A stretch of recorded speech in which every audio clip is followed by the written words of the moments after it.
Hi guys, welcome back to my channel. In today's video, as you saw by the title, I've got good and bad news about my life. It's not about this channel at all. It's been what's happening in my life that I feel like you guys should know. As you guys know, I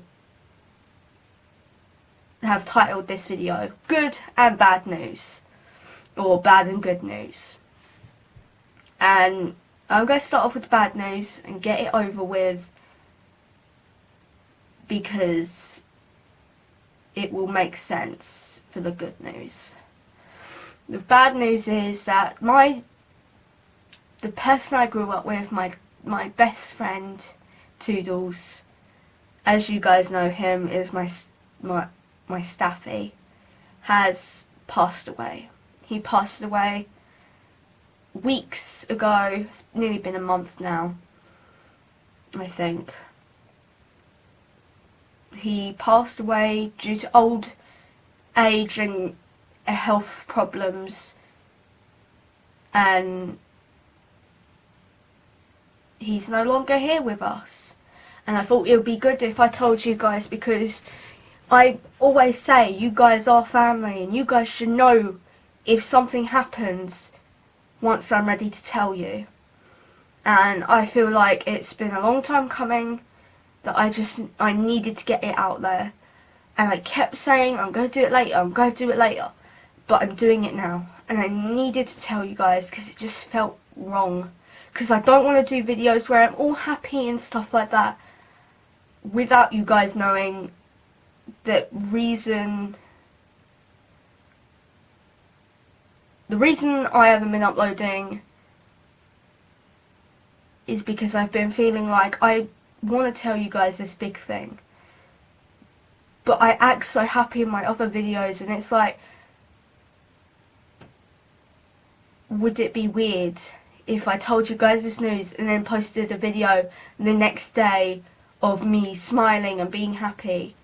I don't know, it just doesn't feel right. So I wanted to tell you guys, or uploading a happy video and then immediately dropping this video. But I just felt like I needed to tell you guys that Toodles, just one day, he about a year ago, he started having health problems. As you guys, I think I told you guys, but he had an infection in his nose. We got rid of it, but it kept coming back worse and worse and worse. So he got ear infections, nose infections, just after each other. And his body just finally had enough. And one night, or morning, early morning, his body was just giving up on him and failing him. And he couldn't breathe. He was having to force himself to breathe and focusing on it. And it was rattly. So my mum and my dad just looked at each other and said, it's time. And my mum sat me down and told me about it. And I just said, yeah, I don't want him to suffer. And I want him to be comfortable. So my parents, got everything ready for him to be put down by the vets. My dad and my brother, we got the whole family here to say bye to him and show him all the love we needed. And then my dad and my brother took him to the vets to get his shot that put him to sleep forever. And they did that, and then they took his body to a woman who would cremate him. They didn't want him to be cremated by the vet place. They wanted it to be really good and make sure it was done properly by someone. So they found a woman and she did that. And while they're doing all of this, I'm at my sister's place playing video games, trying to get my mind off of it. But yeah, my mum and my dad took him to get cremated, and then basically the next day we could have picked it up, his cremated body, but we waited until Friday to pick him up because it was a better time for us. Then we had an idea when we were setting up everything to get him buried at a pet cemetery near us that we really liked, and we liked going there, and we've actually done videos on my mum's channel about it. And then we thought about it and said, no, we want him to be with us all the time. So we actually put him in our back garden in a gardening pot, you know, the ones that you put flowers in, a really big one like that. So if we did have to move or something, we could just pick him up and take him. And that's what we've done. And he's in a box in a pot that looks like a barrel, and he's got plants that he likes and stuff like that. But I just felt like I needed to tell you guys, and I don't want you to feel bad for me. I don't want anybody to be like, oh no, I feel so sorry, I'm sorry for your loss and everything, because I've got over the grieving process, really. And I know he's better off. He's probably playing around with Otis, my mum's passed away dog, and all my 2 hamsters and my other budgie and my 2 budgies that are gone, and we hear him running around. I've felt him. He jumps on my bed at night, and I can feel a weight on my leg and my bed actually moves, and the blankets move, so I know he's here. And it's so much better. Oh. But yeah. I don't know. It's still fresh, but it's a good fresh. I don't know.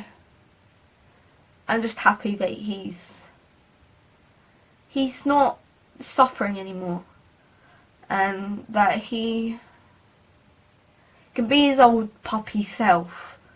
And oh, he's back to his old puppy self, definitely.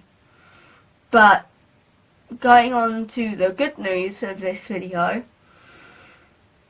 this is going to be a huge left turn to what I've just talked about. We have adopted a new dog. His name is Crumpet. He is not a replacement in any way. He could never be a replacement to Toodles. Firstly, I would never do that. And secondly, their personalities are so different but so similar.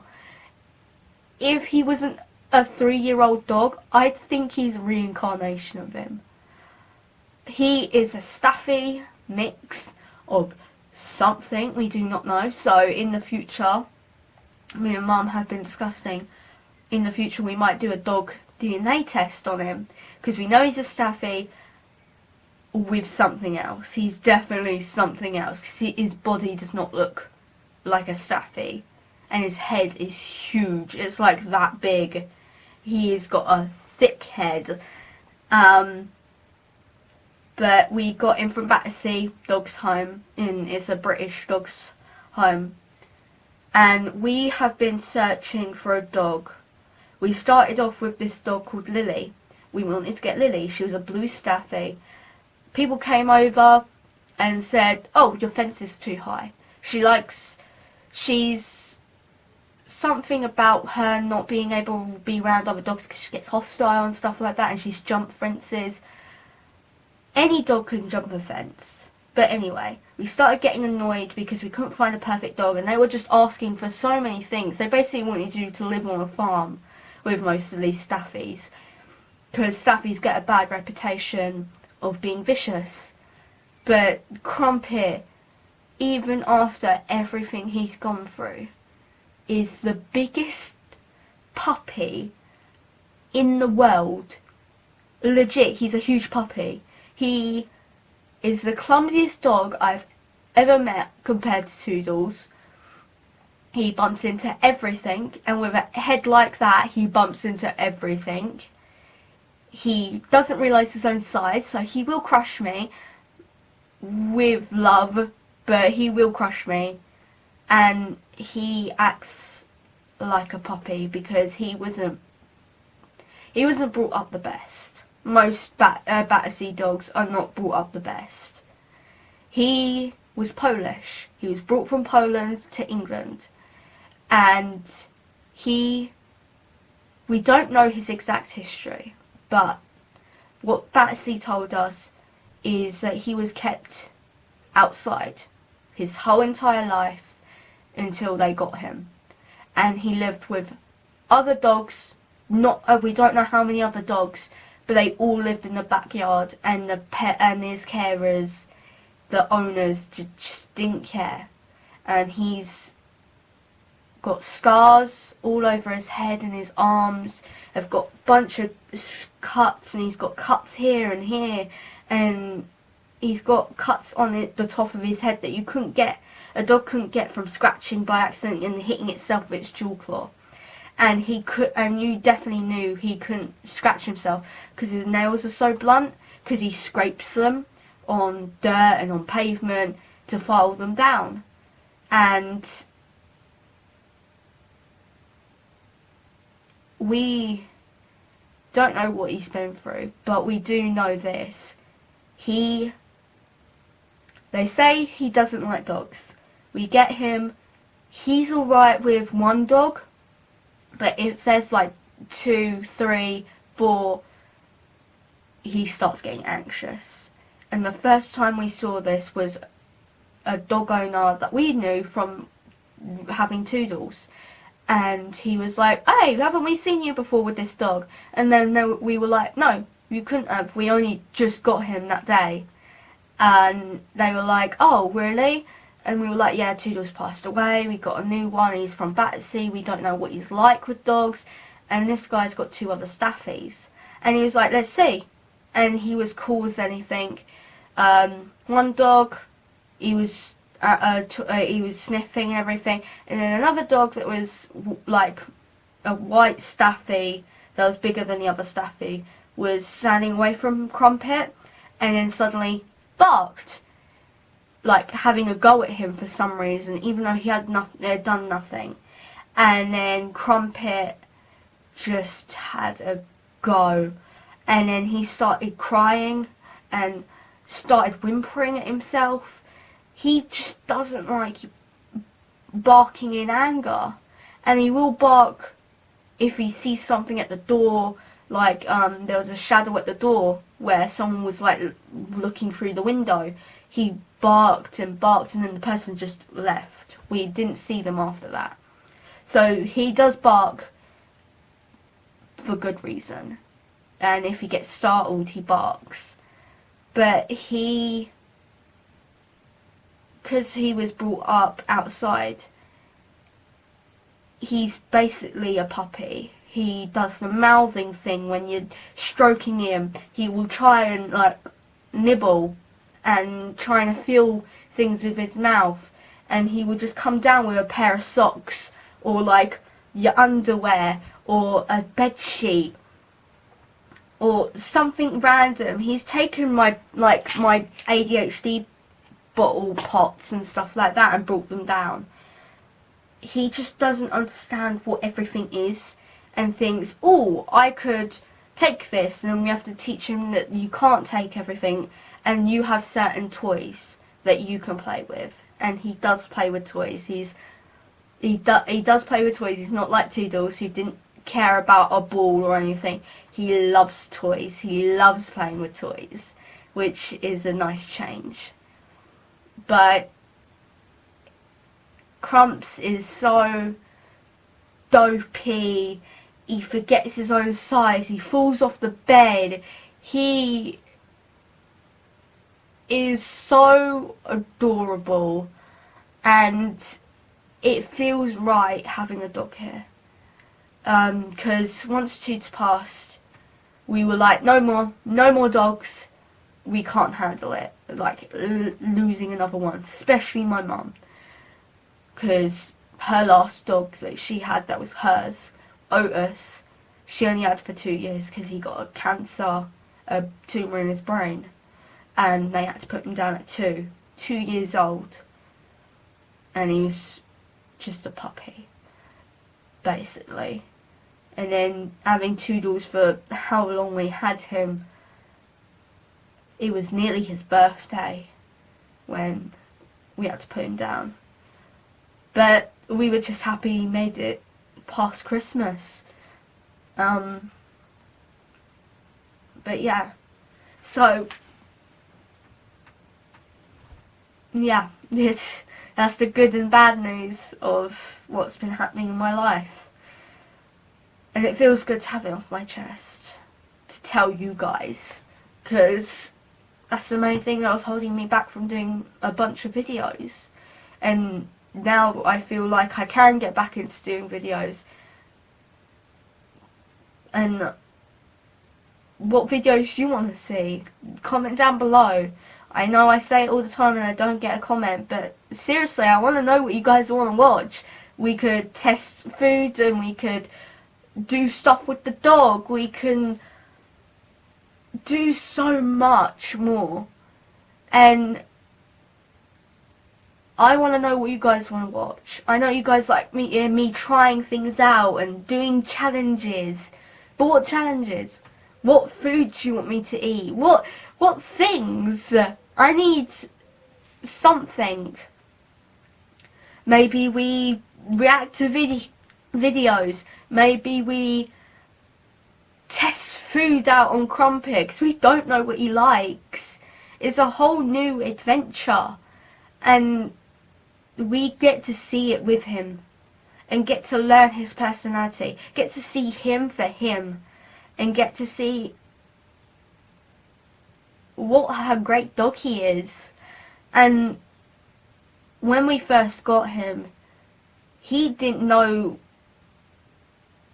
what to do with himself. And it's just that look of love in his eyes. Like when we went to Battersea to pick him up, we took Oshi with us because they were like, we don't know how he's like with babies. He loves kids. He doesn't care.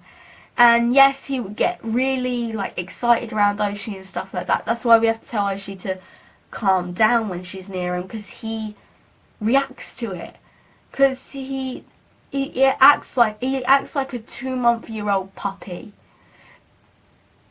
even though he's 3, and he forgets his age. He forgets that he's a huge dog. He forgets that he can't do certain things because it could hurt us, like the mouthing bit. He forgets that he has bigger teeth now and stuff like that. It's just interesting. It's basically getting a puppy, and I'm happy we got him because of what his background was like. And we got told at Battersea that just broke my heart, that a family before us was actually looking to adopt him and take him in, and they were exactly like our family, mum and dad and 2 kids, a kid around my age and a kid around Oshi's age or older.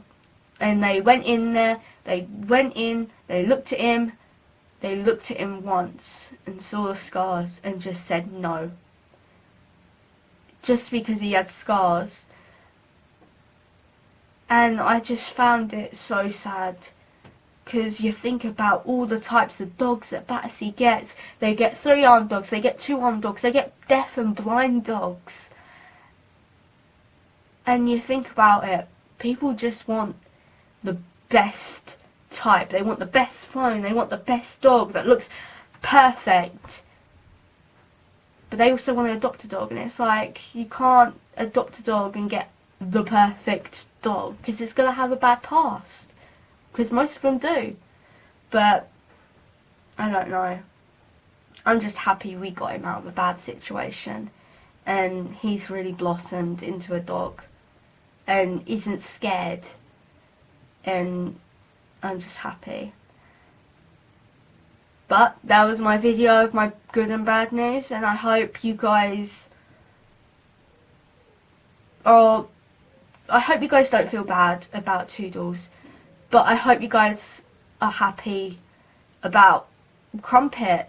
We get to give life to give happiness to someone else. And some people might be like, oh, that's too early for you to get a dog. If you think about it, my parents and me have lived with a dog in our house for so long. It's the norm. Waking up at like 3 in the morning because he starts barking or yapping and having a bad nightmare. Hearing trotting behind you when you have food. Hearing whimpers when you have food and you won't give it to them. And having something follow you as you're walking around. It's the norm for us. Especially for me. I was only 2 when we got Toodles. And not having something there just felt empty. But now we have Crumpet, it feels whole again. And I still have Blue, I still have Astra. I'm going to have Astra for 20 years. And that's going to be the next biggest heartbreak, I think, in my life that I can foresee is Astra. Because I'm going to have her for about 20 plus years. And I think that's going to be the biggest heartbreak after, like, I can foresee the future that's going to be the next biggest heartbreak. But you never know what the future holds, and I hope everybody's doing okay in these recent times. I hope you tell your loved ones and your pets that you love them, because life just goes so fast and you just can't stop it. Live every moment you can to the fullest, and even if you can't get out at the moment because of COVID and stuff like that, just do something. Like, put yourself out there, do a piece of artwork you haven't done, take a picture of what you wanted to take a picture of, write that book or that story or that thing you wanted to do, watch that episode you never got to watch. Focus on yourself as well as schoolwork, because I know I used to do that. I used to focus on schoolwork, but didn't have time for the stuff that I found interesting. And if you think video games are interesting, if you think reading a book's interesting, if you think learning a new language, like I'm learning a new language, I'm learning Russian at the moment, go do it. Go finish that thing you wanted to do. Or start something new. Learn a new language. Learn something new. Focus on yourself a bit more. And focus on others. Make sure that you tell your mum that you love them. Tell your dad that you love them. Tell whoever you love them. And make sure that they know. Because losing Toods made me realise that. But anyway, out of all of that, I hope you enjoyed this video. So make sure you hit the like, hit the subscribe if you're new, and hit that bell so you always get notified of my videos. Because if you haven't hit the notification bell and you want to see what I've been uploading and don't want to keep checking on my channel, then that's a good way. And also, make sure to spread the love. Bye guys.